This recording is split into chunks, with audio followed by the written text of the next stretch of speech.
स्वर्ग के सभी देवी देवता बहुत परेशान थे। कारण था उनके बच्चों का पढ़ाई में ध्यान न देकर शैतानियों में ध्यान देना। ऐसा ही कुछ आज भी स्वर्ग में बनी पाठशाला में हो रहा था। चलो बच्चों, आज हम सीखेंगे कि बुरी शक्तियों पर हमें विजय कैसे प्राप्त करनी है, कैसे अपनी बुद्धि का उपयोग करना है। मैं अंधेरा कर दूंगा। चलो चलो गुरुजी, हमें पढ़ाना शुरू करें, इससे पहले हमें यहाँ से भागना होगा। चलो हम जादू करेंगे, मैं रात्रि कर दूंगा। मैं बादल बुलाता हूँ, आज तो वर्षा होगी। कक्षा में बच्चों ने जादू से बारिश कर दी। बस फिर क्या था, कक्षा के सारे बच्चे भागने लगे। गुरुजी, अब हम नहीं पढ़ेंगे, अब तो बारिश हो गई है, हम भीग जाएंगे। मैं सब जानता हूँ ये किसकी चाल है। ये सब देवताओं के शरारती बच्चों का किया हुआ कार्य है। बच्चे जोर से हंसे। अब तो उनकी शैतानियां बढ़ती ही जा रही थी। वो रोजाना ही कोई न कोई शरारत करके कक्षा में न पढ़ने का बहाना ढूंढने ही लगे। अगर देवगुरु सख्ती से पेश आते तो वो कक्षा में बैठकर शरारतें करने लगते। गुरुजी, ये देखिए, वायु कुमार मुझे हवा में उड़ा रहा है। गुरुजी, पहले पृथ्वी कुमार ने मुझे चूहा बनाया था और सब मुझे चूहा कहकर पुकार रहे थे। ये सब क्या हो रहा है? मैं देख रहा हूँ तुम सब अपनी शक्तियों का दुरुपयोग कर रहे हो। तुम सब कितने प्रभावी छात्र हो, पर अपनी सारी शक्तियों और प्रभाव को व्यर्थ कर रहे हो। मुझे कुछ करना ही होगा। देवगुरु एक बार फिर सभी देवताओं को पाठशाला में बुलाते हैं और उनसे सभी बच्चों की शिकायत करते हैं। ये बहुत गंभीर बात है देवगुरु। हम भी चाहते हैं हमारे बच्चे अच्छी शिक्षा प्राप्त करें, ताकि स्वर्ग की अभिलाषा भी बनी रहे और सुरक्षा भी। आप ठीक कह रहे हैं चंद्रदेव। स्वर्ग का कार्यभार आगे चलकर हमारी संतानों ने ही संभालना है। इसके लिए इन्हें गंभीरता दिखानी होगी और अच्छी शिक्षा ग्रहण करनी होगी, नहीं तो शैतानियों में ये कुछ नहीं सीख पाएंगे। कभी बारिश कर देते हैं, कभी अग्नि प्रज्वलित कर देते हैं। कोई चूहा बन रहा है, कोई बिल्ली, कोई किसी को हवा में उड़ा रहा है, कोई किसी को पृथ्वी में भेज रहा है। मैं उनकी शरारतों से तंग आ गया हूँ। अब शीघ्र ही कुछ करना होगा। मुझे माँ सरस्वती को पाठशाला में बुलाना ही होगा। मैं जानता हूँ वो पृथ्वी और स्वर्ग का कार्यभार संभालने में अधिक व्यस्त रहती हैं, पर उनके आए बिना मुझे नहीं लगता ये बच्चे अपनी शरारत छोड़ पाएंगे। अगर आपको ये सही लगता है गुरुदेव, तो कृपया करके शीघ्र ही माँ सरस्वती को पाठशाला में बुला लीजिए। हमें तो अपनी संतानों की बहुत चिंता हो रही है।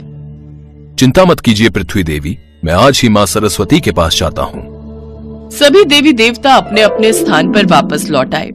देवगुरु माँ सरस्वती के पास जाते हैं और उन्हें सारी बात कहते हैं।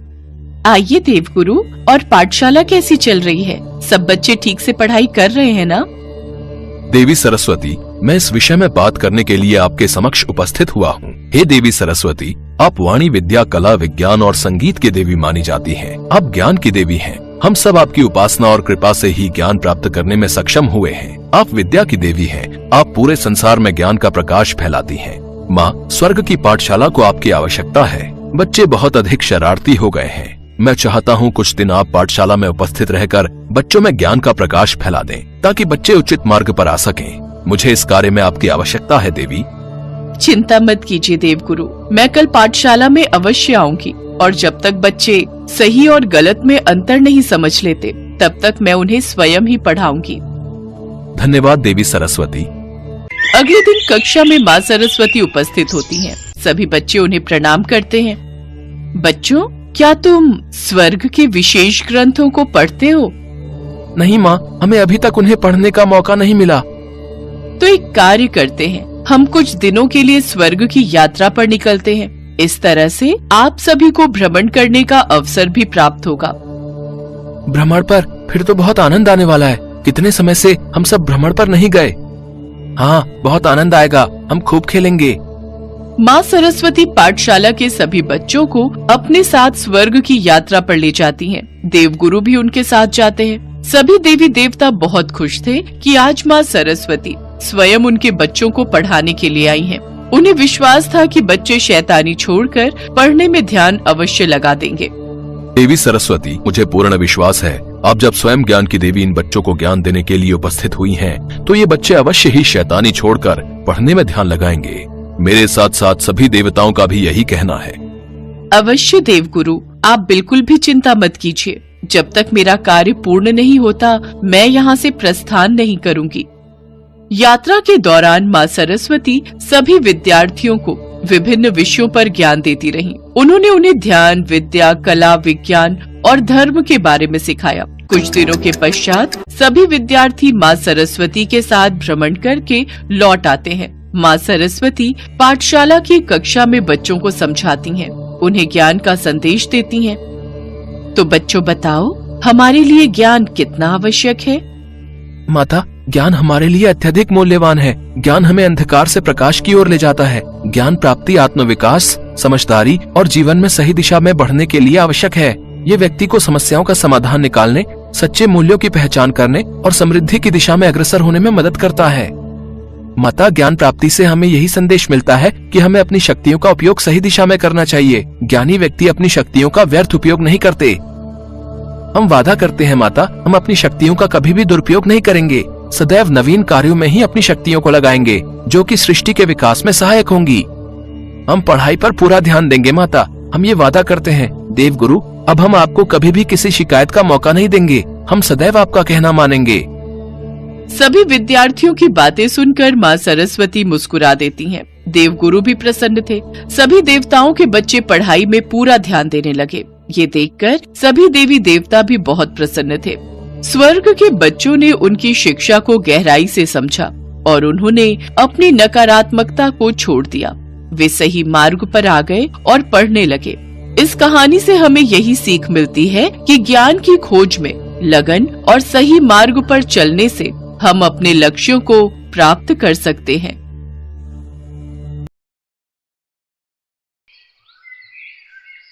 स्वामी, जब मैं पृथ्वीलोक पर बच्चों को स्कूल जाते देखती हूँ ना, तो मेरा भी बड़ा मन करता है कि मैं भी स्कूल जाऊं, मुझे भी कोई अध्यापिका पढ़ाए, मेरी भी स्कूल में सहेलियां हो जिनके साथ मैं खेल सकूं। कितना अच्छा लगता है ना सब बच्चों को स्कूल जाता देख। काश मैं भी ये अनुभव कर पाती।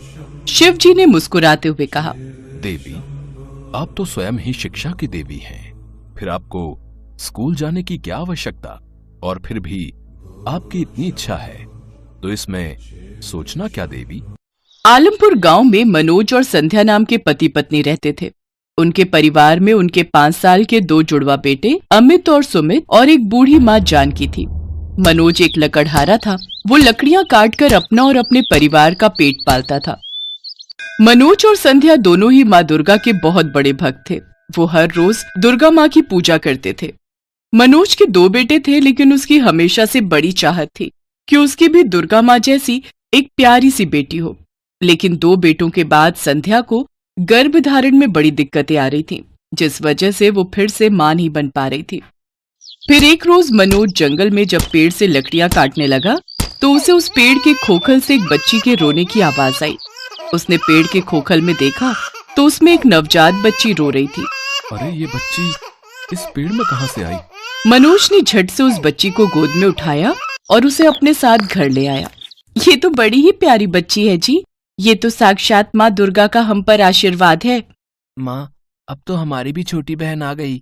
अब बताऊंगा मैं उस चिंटू को, बड़ा घमंड करता था ना अपनी बहन को लेकर। बिटिया के घर आने से सब बहुत खुश थे। अगर कोई नाखुश था तो वो थी संध्या की सास जानकी। ना जाने किसका पाप किसका बोझ उठा लाया मेरा बेटा। बेटी की चाह में तो ये बाबला ही हो गया है। ऐसा क्यों कहती हो माँ? ये तो स्वयं माँ दुर्गा हमारे घर आई हैं। देखो तो कितनी प्यारी सूरत है इसकी, कितना तेज है इसके चेहरे पर। ऐसा लगता है ये साक्षात माँ दुर्गा ही है। बिल्कुल ठीक कहा जी। इसलिए अब हम अपनी बिटिया का नाम अंबिका रखेंगे। अंबिका को घर में सब बहुत प्यार करते। उसके घर में आने से एक अलग ही रौनक रहती थी। लेकिन जानकी उसे हमेशा भला बुरा ही कहती रहती थी। ना जाने किसका खून है ये, जात पात कुछ नहीं पता और बस उठा लाया।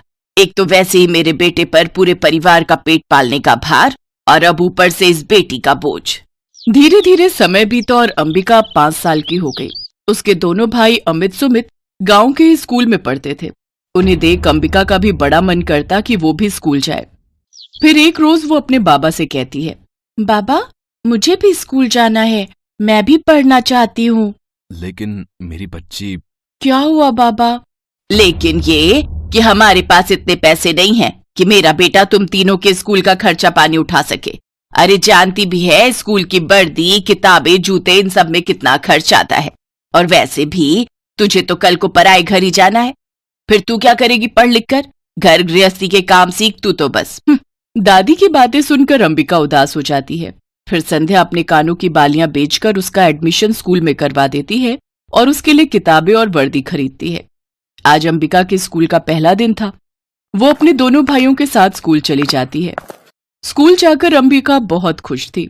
उसके अंदर एक अजीब चमक थी जिससे उसने पहले ही दिन स्कूल में सभी टीचर्स स्टूडेंट्स को अपनी ओर आकर्षित कर लिया। पहले ही दिन उसके खूब सारे दोस्त बन गए। स्कूल में टीचर्स जो भी पढ़ाती उसका जवाब पहले से ही अंबिका को आ जाता। अरे वाह अंबिका, तुम्हें पहले से सब आता है, सचमुच बहुत तेज दिमाग है तुम्हारा। धन्यवाद। अंबिका का दिमाग इतना तेज था कि वो 5वीं में पढ़ रहे अपने दोनों भाइयों को भी पढ़ा देती थी। सुमित, तुझे मैथ का ये वाला सवाल समझ आया था क्या? स्कूल में सर ने बताया था, लेकिन मुझे फिर भी समझ में नहीं आया। नहीं, समझ तो मुझे भी नहीं आया। भैया ये तो कितना आसान है, लाओ मैं समझाती हूँ। तू रहने दे अंबिका, जब हमें समझ में नहीं आ रहा तो तुझ पहली क्लास में पढ़ने वाली को क्या समझ आएगा? लेकिन तभी अंबिका ने उस प्रश्न का जवाब चुटकियों में सॉल्व कर दिया। ये देख उसके भाई और माता पिता भी हैरान थे। अंबिका न सिर्फ पढ़ाई में अपनी थी, बल्कि स्कूल में भी जब उसके या किसी बड़े क्लास के बच्चे को किसी प्रश्न में प्रॉब्लम होती तो अंबिका चुटकियों में उसे समझा देती और उसके समझाते ही बच्चों को सब बड़े अच्छे से समझ आ जाता। पढ़ाई के साथ साथ अंबिका अपने दोस्तों के साथ बैठकर लंच करती और प्लेग्राउंड में जाकर खूब खेलती। ऐसे ही समय बीता।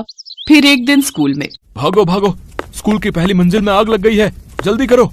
स्कूल के सभी टीचर और स्टूडेंट्स भागकर प्लेग्राउंड में आ गए। स्कूल में लगी आग की खबर मिलते ही मनोज, संध्या और जानकी समेत गांव के और लोग भी आ गए। अंबिका, मेरी बच्ची तू ठीक तो है ना? हाँ माँ। अमित और सुमित कहाँ हैं? तभी उनकी क्लास का एक लड़का बोला। अमित और सुमित तो बाथरूम गए थे और लगता है वो वहीं आग में फंस गए हैं। क्या? हे माता रानी, हे माँ दुर्गा, मेरे बच्चों की रक्षा कर। ये सुनते ही अंबिका भागते हुए आग की लपटों के बीच से होकर स्कूल के अंदर चली गई। अंबिका, अंबिका मेरी बच्ची। अंबिका रुक जा मेरी बेटी। कुछ देर बाद अंबिका अमित और सुमित के साथ आग की लपटों के बीच चली आ रही थी, लेकिन सभी ये देखकर हैरान थे कि इतनी आग के अंदर चलने पर भी वो जल नहीं रहे थे और उनके शरीर पर एक खरोच तक नहीं थी। बच्चों ठीक तो हो ना तुम? अंबिका, तुझे किसने कहा था आग के अंदर जाने को? अगर तुझे कुछ हो जाता तो? माँ, आपने ही तो कहा था मुझे उनकी रक्षा करने के लिए। ये बात सुनते ही संध्या को अपनी कही बात याद आती है। लेकिन मैंने तो माँ दुर्गा से, इसका मतलब। उसके इतना कहते ही अंबिका मुस्कुराती है और माँ दुर्गा के अवतार में आ जाती है। सभी लोग हाथ जोड़कर उनके सामने खड़े हो जाते हैं। जय माँ दुर्गा, जय माँ दुर्गा। हाँ संध्या, मैं ही तुम्हारी बेटी अंबिका हूँ और मैं ही तुम्हारी माँ दुर्गा भी। इसके बाद माँ दुर्गा ने उन्हें सारी बात बताई कि कैसे उन्होंने शिवजी से धरती लोक पर आने की बात कही और कैसे वो बाल कन्या के रूप में उस पेड़ में आई और फिर उनके घर। आपको अपनी बेटी के रूप में पाकर हम तो धन्य हो गए माँ, हम धन्य हो गए। माँ, आप हमारी आंखों के सामने थी और हम आपको पहचान नहीं पाए। हमें क्षमा कर देना माँ, हमें क्षमा। हे दुर्गा माँ, मुझ ना समझ बुढ़िया को माफ कर देना माँ, जो मैं तुम्हें पहचान नहीं पाई और ना जाने आपके साथ कितना बुरा व्यवहार किया। मनोज, तुम्हारे परिवार के साथ बिताए पल और इस स्कूल में बिताए दिन मुझे हमेशा याद रहेंगे। मैं बहुत ही खूबसूरत यादें संजोकर देवलोक लौटूंगी। मनोज, संध्या, मेरा आशीर्वाद तुम्हारे परिवार पर हमेशा रहेगा। जानकी, बेटा हो या बेटी, शिक्षा प्राप्त करने का अधिकार सबके लिए बराबर है। धरती लोक पर आने का मेरा मकसद अब पूरा हुआ, इसलिए अब मुझे यहाँ से जाना होगा। माँ, तो क्या अंबिका, मेरा मतलब है माँ दुर्गा यानी हमारी बहन, अब हमसे दूर चली जाएंगी? नहीं पुत्र, केवल मैं जा रही हूँ। मेरा ही रूप तुम्हारी बहन बनकर और संध्या और मनोज की बेटी बनकर तुम्हारे साथ रहेगी। फिर अपने चमत्कार से माँ दुर्गा अंबिका के रूप की एक कन्या प्रकट करती हैं और फिर वहां से अंतर्ध्यान हो जाती हैं। वो लड़की यानी कि अंबिका को संध्या और मनोज गले से लगा लेते हैं। वो सब जब घर लौटे तो उनकी झोपड़ी एक बड़े पक्के घर में बदल चुकी थी। साथ ही घर के अंदर नोटों से भरी ढेरों गड्डियां रखी हुई थी। अब उनकी गरीबी दूर हो गई। और वो सब खुशी खुशी रहने लगे।